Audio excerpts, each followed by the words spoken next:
بسم اللہ الرحمن الرحیم. السلام علیکم. آج ہمارے ساتھ موجود ہیں میاں عمر انعام. عمر انعام کو آپ یوٹیوب چینل پر دیکھتے ہوں گے. بہت شکریہ عمر. بہت شکریہ شفقت. اچھا عمر, آپ نے بڑی ایک دلچسپ بات بتائی, میں نے کہا آپ کا انٹرویو کر لیا جائے, کہ 2022 اپوزیشن کے لیے بڑا ایک خوفناک اور ڈراؤنا خواب ثابت ہو رہا ہے, کہ کیسے یہ؟ بالکل ایسے ہی ہے شفقت. ویسے تو جب سے عمران خان نے حلف اٹھایا ہے, پاکستان میں دو پولیٹیکل پارٹیز جو اس سے پہلے باریاں لگا رہی تھی, کبھی ایک آتا تھا کبھی دوسرا آتا تھا, اس کا برا وقت تب سے ہی شروع ہو گیا تھا جب سے عمران خان نے 18 اگست 2018 کو وزیر اعظم پاکستان کا حلف اٹھایا تھا. اس کے بعد آپ نے دیکھا ہے کہ انہوں نے الٹا سر کر کے سڑکوں پر احتجاج بھی کیا ہے, انہوں نے ہر چیز کر کے کوشش کر لی ہے. گیٹ نمبر 4 پر بھی لیٹے رہے ہیں سارے کے سارے. انہوں نے غیر ملکی سفراء سے بھی کہلوایا ہے, غیر ملکی سربراہان سے بھی کہلوایا ہے, سب کچھ کیا ہے, لیکن بھائی جان کچھ نہیں ہو سکا عمران خان کا ابھی بھی. لہٰذا یہ جو سال ہے 22 کا, اس میں کچھ امیدیں تھیں, اور امیدیں کون دلا رہا تھا ان کو؟ وہ نجم سیٹھی جیسے, مرتضیٰ سولنگی جیسے لوگ, حامد میر جیسے لوگ, جو آؤٹ ڈیٹ ہو چکے ہیں, جو بالکل جن کو کوئی سنتا نہیں ہے نا جن کا امپیکٹ ہے, ٹھیک ہے, صفر ہے. طلعت حسین جیسے لوگ, انہوں نے جناب جو ہمتیں دے کر سرکاری طور پر حج کرنے والی محترمہ آسمہ شیرازی صاحبہ کا نام یہاں نہ لیا جائے تو شاید وہ ناراض ہو جائیں کہ میرا نام نہیں لیا تو ٹوکری کیسے آئے گی. بالکل یہ سارے انہوں نے پیپلز پارٹی کو اور نون لیگ کو یہ امید دلائی تھی کہ 2022 آپ کے لیے بڑا اچھا سال ہوگا, اور مارچ 2022 سے پہلے تو عمران خان کے خلاف عدم اعتماد آ چکی ہوگی اور عمران خان جا چکا ہوگا. لیکن وہ عمران خان جس کے بارے میں یہ لوگوں کو ڈرا رہے تھے, اس عمران خان نے ان کو کتنا زبردست سرپرائز دیا ہے, اور پہلے 15 دن کے اندر, پہلے 2 ہفتوں کے اندر ان کو سرپرائز دیا ہے. یہ کہتے پھر رہے تھے, وہ جو جہانگیر ترین نے کہا ہے, جہانگیر ترین بہت سیانا آدمی ہے, وہ خبروں میں اب اس کو رہنا آ گیا ہے, ٹھیک ہے, اور یہ بھی آپ کو بھی پتہ ہے, مجھے بھی پتہ ہے, جب ہماری ملاقات ہوئی ان سے پچھلے سال, تو اس وقت بھی انہوں نے کہا کہ عمران خان از دا لاسٹ چوائس, ٹھیک ہے, ادھر ادھر کہیں نہیں جاؤں گا. لیکن وہ کبھی کبھار پھلچڑی چھوڑ دیتے ہیں. اب جو بات آپ کو پتہ ہے, مجھے پتہ ہے کہ جہانگیر ترین کہیں نہیں جا رہے, وہ ان سب کو نہیں پتہ ہے, لیکن اس کے باوجود ایک امیدیں باندھنا, پھر پرویز خٹک سے امیدیں لگا لی گئیں. تو ان کا خیال یہ تھا, جو نجم سیٹھی بھی کہہ رہے تھے, باقی لوگ بھی کہہ رہے تھے, کہ عمران خان منی بجٹ میں حکومتی جو عدد ہیں, حکومتی نمبرز ہیں, وہ پورے نہیں کر سکیں گے, منی بجٹ پاس بھی نہیں ہوگا, اور یہ ایک طرح کا اعلامیہ ہوگا, ایک طرح کا اشارہ ہوگا ان فورسز کے. اس کے بعد پھر ہم جوڑ توڑ کریں گے اور عدم اعتماد لے آئیں گے. عدم اعتماد لے آئیں گے, کیونکہ جو نمبرز یہاں پورے نہیں ہو سکے وہ وہاں پورے نہیں ہوں گے. عامر لیاقت کے پیچھے بھی یہ ہاتھ, نور عالم خان, پرویز خان کے پیچھے بڑی ان کی امید. اس دن تو عمر اسمبلی میں نعرے بھی لگے, پرویز خٹک قدم بڑھاؤ ہم تمہارے ساتھ ہیں, اور اپوزیشن نے لگائے. ہاں, اور یہ آپ نے دیکھا ہے کہ بڑا اس طرح جہانگیر ترین پہ پہلے یہ کہتے تھے کہ جہانگیر ترین چلا گیا جناب, ٹھیک ہے, بھاگ گیا, پاکستان سے نہیں آئے گا. جب جہانگیر ترین واپس آ رہے تھے تو یہ لوگ کہہ رہے تھے کہ حکومت گرانے آ رہے ہیں, حکومت گرانے آ رہا ہے, میاں صاحب سے خفیہ ملاقات ہوئی ہے, کوئی ڈیل ہوئی ہے. تو یہ ان کی امیدیں تھیں. لیکن 2022 کی پہلے 15 دن ان کے لیے انتہائی سرپرائزنگ اور مشکل ثابت ہوئے ہیں, اور پہلے سے ہی بار بار تھوک کر چاٹنے والی اپوزیشن جس کے سربراہ آج کل مولانا فضل الرحمان بنے ہوئے ہیں, ان کو ایک دفعہ وہ سارا دوبارہ چاٹنا پڑا ہے جو انہوں نے عمران خان کے خلاف تھوکا تھا. اچھا عمر, پہلے دن سے ہی اپوزیشن کے پاس ایک ہی ڈگڈگی تھی جس پہ وہ اپنا بندر قلعہ کھیل رہے تھے, اور وہ ڈگڈگی تھی کہ عمران خان نے معیشت تباہ کر دی. کل اقوام متحدہ کی رپورٹ آئی ہے, اور اس رپورٹ میں عمران خان کی پرفارمنس کے ڈنکے اقوام متحدہ میں بھی بج گئے, اور انہوں نے کہا ہے کہ جی پاکستان کی معیشت تو بڑا قابل تعریف طور پر ترقی کر رہی ہے, بڑا آگے بڑھ رہی ہے, گروتھ کر رہی ہے. تو اب ان کے پاس کیا رہ گیا؟ شفقت, ان کے پاس شروع سے ہی کچھ نہیں تھا. ان کے پاس میں نے بتایا کہ 18 اگست 2018 کے بعد سے ہی کچھ نہیں تھا یہ, لیکن ایک ان کے پاس طاقت تھی, اور وہ طاقت تھی حامد میر جیسے لوگ, یا جو ہمارا مین اسٹریم میڈیا, منصور علی خان جیسے, نسیم زارا, اور وہ بینش سلیم, یہ سارے لوگ, یعنی جنہوں نے ظاہر ہے نمک کھایا ہو تو نمک بھی ٹکا کے کھایا ہو, یعنی تھوڑا بہت نہ کھایا ہو, چینیاں بھی کھائی ہوں, سب کچھ کھایا ہو. تو وہ ان کے پاس صرف وہ میڈیا ہے اور وہ جرنلسٹ ہیں جن کے تھرو یہ پروپیگنڈا کرواتے ہیں جھوٹا کبھی یہ کہتے ہیں عمران خان پہلے 100 دنوں میں جا رہا ہے, کبھی یہ کہتے ہیں 6 مہینے میں جا رہا ہے, کبھی سال میں جا رہا ہے, کبھی کیا ہو رہا ہے, کبھی ہم استعفے دے کے اس کو بھیج رہے ہیں, استعفے منہ پہ ماریں گے, آر یا پار کریں گے, استعفے منہ پہ ماریں گے. تو ان کے اور پاس بریکنگ نیوز چلتی ہوتی تھی, فلاں کا استعفیٰ جمع ہو گیا, فلاں کا استعفیٰ جمع ہو گیا. بعد میں استعفے اٹھانے والوں نے قرآن اٹھایا, استعفے دینے والوں نے, کہ بھائی ہم نے نہیں بھیجا, ہمارے نام پہ کسی اور نے بھیج دیا, مہربانی کریں اسے ہمیں واپس کریں, ٹھیک ہے نا. اور عمران خان کو یہ بات پہلے سے پتہ تھی. عمران خان نے تو ان کو تولا ہوا ہے نا, ان کو پتہ ہے کہ کس میں کتنا ویٹیج ہے, ٹھیک ہے. اب یہ جو معیشت کا رونا ہے نا شفقت, میں ایک آپ کو نا اندر کی خبر دیتا ہوں اپنے ناظرین جو آپ کے ہمارے تقریباً ایک جیسے ہی ہیں, یہ سارے دوست وہی ہیں جو ہمیں سنتے ہیں, ہمارے پورے گروپ کو سنتے ہیں, ہمیں سراہتے بھی ہیں. پچھلے دنوں نا اس ملک کی 5 بڑی شخصیات ہوں, 5 میں نے کر دی ہیں, اس میں سے ایک کے ساتھ ہماری ملاقات ہوئی.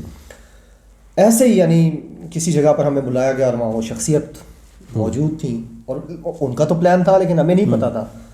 انہوں نے کہا کہ جی ملک جس صورتحال سے گزر رہا ہے, یا عمران خان نے جو سخت فیصلے کیے ہیں معیشت کے حوالے سے, انہوں نے 2-3 تو مثالیں دی. انہوں نے کہا جی نیشنل کنسنسس تھا کہ ڈالر کو مصنوعی طور پر نہ روکا جائے, ٹھیک ہے, یہ عمران خان کا فیصلہ اصل ویلیو پر لایا جائے, جہاں جاتا ہے جانے دیا جائے. انہوں نے کہا جانے دیا اس نے. پھر عمران خان کو IMF کے پاس جانے میں بھی ایک نیشنل کنسنسس تھا. اس کے بعد جو باقی چیزیں ہیں, پیٹرول کی قیمتیں ہیں یا باقی ٹیکسز ہیں, یہ بھی لگانے کے لیے عمران خان اور باقی تمام ادارے ایک جگہ پر تھے. بلوچستان اور فاٹا جو ایکس فاٹا تھا, وہاں ترقیاتی بجٹ دینا سب سے زیادہ, یہ بھی جو معیشت کے سخت فیصلے تھے, یہ سارے سب مل کر لے رہے تھے. لہٰذا اس شخصیت نے کہا کہ اگر اب عمران خان پر معیشت کے حوالے سے کرٹیسزم ہو رہا ہے تو وہ کرٹیسزم صرف عمران خان کے لیے نہیں ہے, وہ ہم سب کے لیے ہے اور ہم سب اسے اون کرتے ہیں.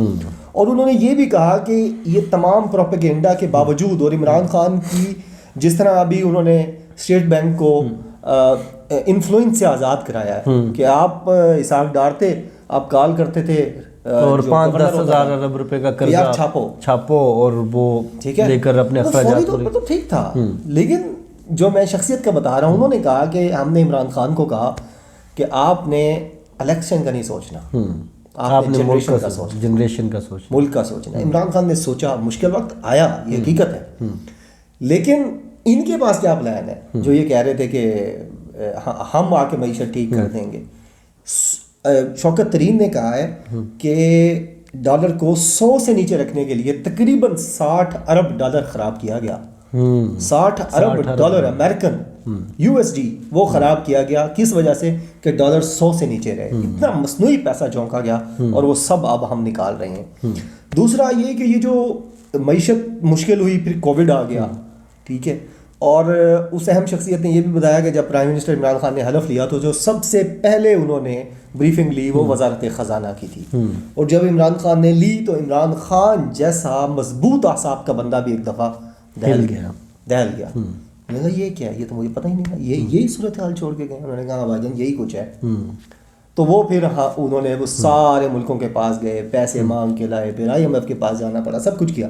لیکن اس کے باوجود پچھلے سال آپ نے دیکھا کہ IMF, ورلڈ بینک سمیت تمام جو معاشی ادارے ہیں, جو معاشی ادارے ہیں, ان تمام کی پریڈکشنز کے باوجود اور اس کے اگینسٹ پاکستان کی GDP گروتھ جو ہے 4+ پر گئی, وہ 4+ پہ گئی. اور ابھی بھی جو UN کی رپورٹ ہے وہ یہ کہتی ہے کہ پاکستان میں جو انڈسٹریل ریولوشن ہے وہ شروع ہو چکا ہے, ایز آف بزنس شروع ہو چکا ہے. عمر 1 ارب روپے کی انویسٹمنٹ صرف فیصل آباد میں. یہ وہ فیصل آباد تھا جس کی ساری لومز, ساری انڈسٹری یہاں سے اکھاڑ کر لوگ لے گئے تھے بنگلہ دیش, ٹھیک ہے.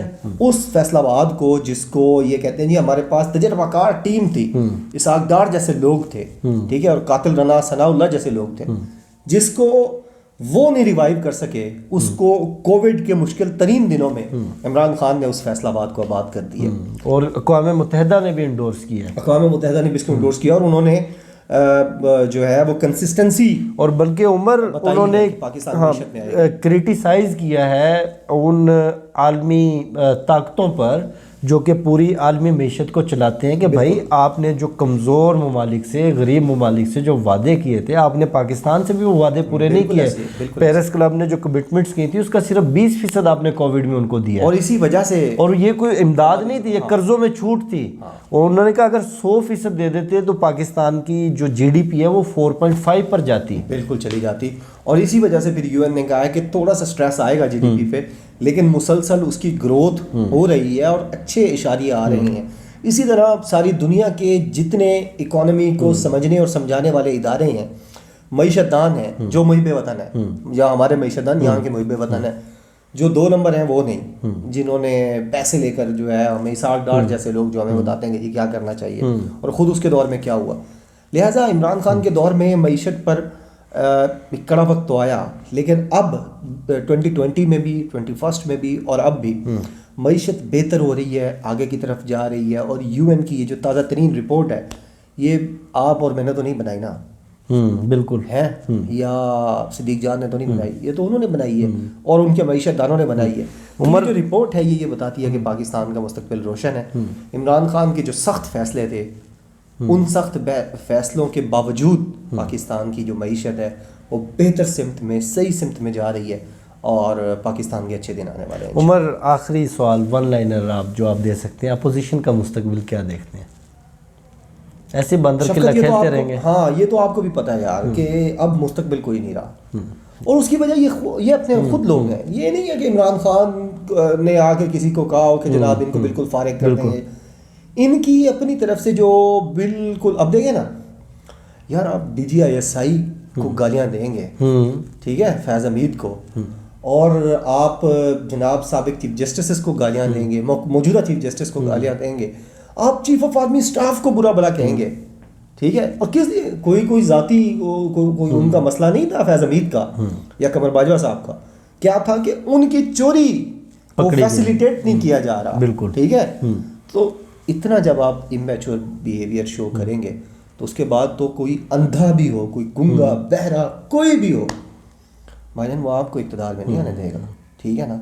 تو یہ جو بلاول بھٹو زرداری ہیں یا مریم نواز ہیں، ان کی لانچنگ بار بار کروائی جاتی ہے کہ شاید کوئی لانچنگ کامیاب ہو جائے، لیکن یہ بالکل لانچنگ کے قریب جا کے دوبارہ ڈائیورٹ ہو جاتے ہیں اور ٹھس ہو جاتے ہیں.